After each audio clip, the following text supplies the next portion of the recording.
been listening to our private conversation? You have strayed into a restricted area.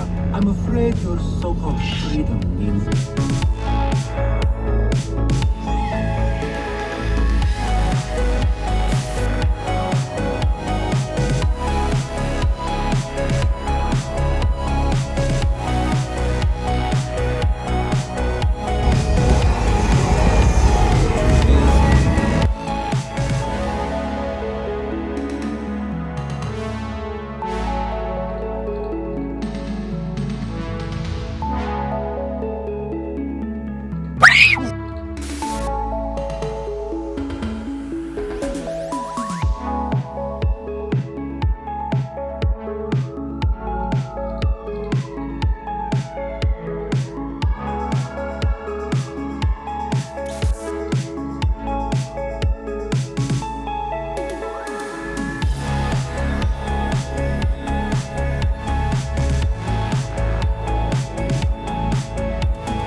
That's what I thought. Run away, scared little pedal ass face.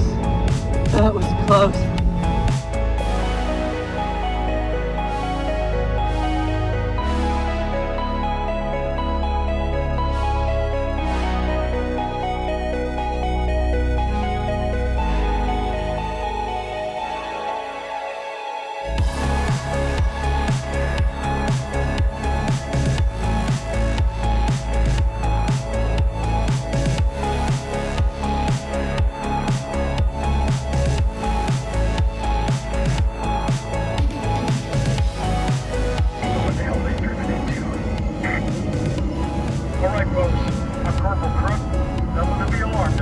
You just do as we say, we'll keep you safe.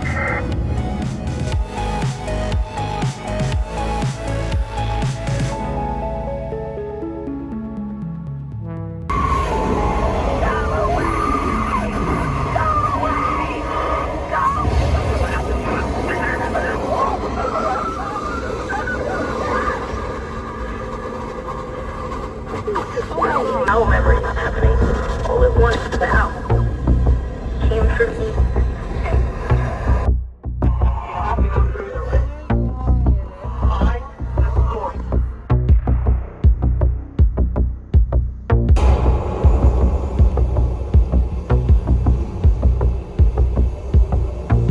Don't you see?